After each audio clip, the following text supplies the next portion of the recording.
Shalom,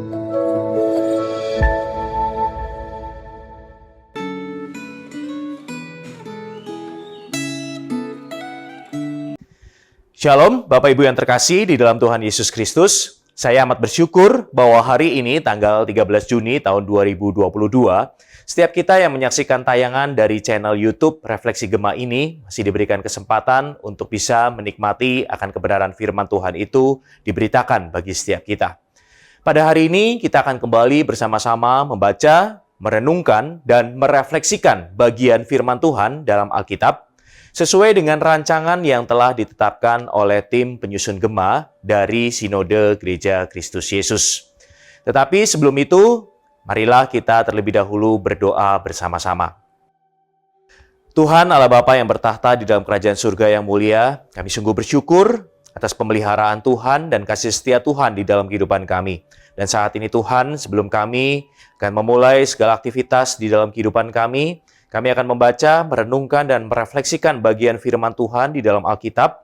Untuk itu bisa menolong kehidupan kami menjadi lebih baik lagi dan kami lebih mencintai Tuhan di dalam hidup ini. Kami menyerahkan waktu ini sepenuhnya ke dalam tangan Tuhan. Di dalam nama Tuhan Yesus Kristus, kami sudah berdoa dan mengucap syukur. Amin. Bagian Alkitab yang ditentukan penyusun Gema untuk dibaca hari ini adalah dari Yehezkiel pasal 12. Namun, saat ini saya hanya akan membacakan sampai ayat 6 saja. Tetapi saya tetap mendorong Bapak dan Ibu untuk bisa membaca seluruh bagian Yehezkiel pasal 12 ini secara keseluruhan di rumah masing-masing. Demikian bunyi firman Tuhan. Lalu datanglah firman Tuhan kepadaku, "Hai anak manusia, engkau tinggal di tengah-tengah kaum pemberontak yang mempunyai mata untuk melihat, tetapi tidak melihat, dan mempunyai telinga untuk mendengar, tetapi tidak mendengar. Sebab mereka adalah kaum pemberontak. Maka engkau anak manusia, sediakanlah bagimu barang-barang seorang buangan dan berjalanlah seperti seorang buangan pada siang hari di hadapan mata mereka. Pergilah dari tempatmu sekarang ke tempat yang lain seperti seorang buangan di hadapan mata mereka. Barangkali mereka akan insaf bahwa mereka adalah kaum pemberontak. Bawalah barang-barangmu itu keluar seperti barang-barang seorang buangan pada siang hari di hadapan mata mereka. Dan kau sendiri harus keluar pada malam hari di hadapan mata mereka, seperti seorang yang harus keluar dan pergi ke pembuangan. Di hadapan mata mereka perbuatlah sebuah lubang di tembok dan keluarlah dari situ. Di hadapan mata mereka taruhlah barang-barangmu ke atas bahumu dan bawalah itu keluar pada malam gelap. Engkau harus menutupi mukamu sehingga engkau tidak melihat tanah. Sebab aku membuat engkau menjadi lambang bagi kaum Israel." Jemaat Tuhan yang terkasih di dalam Tuhan, sebagian penduduk asli Amerika telah menghidupkan kembali hukuman kuno bagi sebuah kesalahan, yaitu pengasingan atau pengusiran dari sebuah suku. Saat berhadapan dengan beberapa kasus kejahatan seperti alkoholisme dan penyalahgunaan narkoba yang serius dan terus-menerus, Dewan Suku harus memilih respon ekstrim ini untuk memperbaiki masyarakat. Sebagian besar orang menganggap pengasingan atau pembuangan sebagai hukuman yang berlebihan. Tetapi beberapa pemimpin suku yakin bahwa hukuman tradisional ini adalah solusi yang ampuh. Seorang dari mereka bahkan berkata bahwa mereka mau tidak mau harus kembali ke cara lama mereka untuk memperbaiki masyarakat yang sudah bobrok ini. Di dalam Alkitab kita melihat bahwa Tuhan menghukum umat Yehuda bukan hanya dengan membuat mereka kalah perang, tetapi juga dengan membuang mereka sebagai tawanan di negeri asing.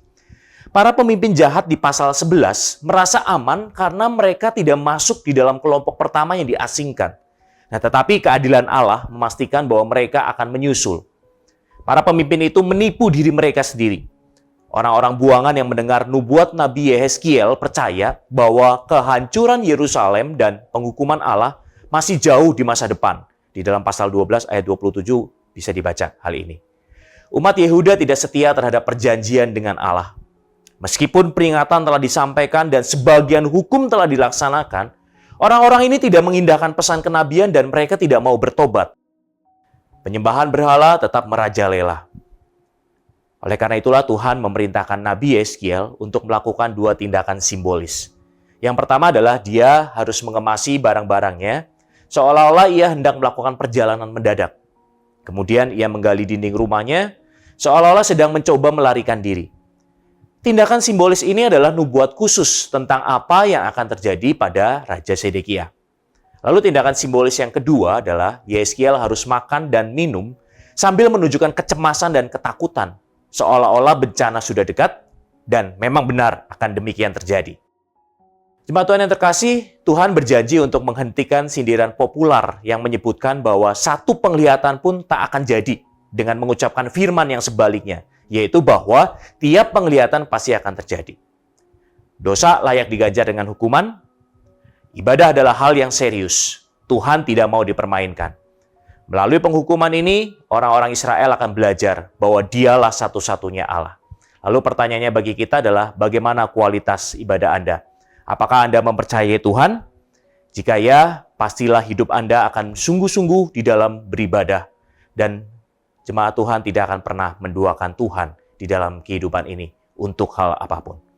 Biarlah firman Tuhan hari ini terus mengingatkan setiap kita untuk kita boleh tetap terus setia kepada Tuhan dan beribadah kepadanya. Amin. Mari kita dudukkan kepala, kita berdoa. Tuhan Allah Bapa, kami bersyukur kalau pada hari ini kami terus diingatkan untuk hidup kami tetap setia kepada Tuhan. Tidak seperti orang-orang Israel yang menduakan hati mereka, sehingga Allah harus menghukum mereka.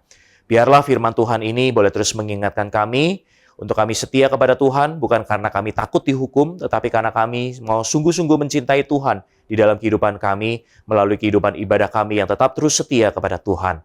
Terima kasih Tuhan sekali lagi untuk firman-Mu yang terus mengingatkan dan menegur kami. Dan kami mau menyerahkan hari kami ini sepenuhnya ke dalam tangan Tuhan. Biarlah Tuhan yang terus memimpin dan menyertai kehidupan kami. Di dalam nama Tuhan Yesus Kristus kami sudah berdoa dan mengucap syukur. Amin.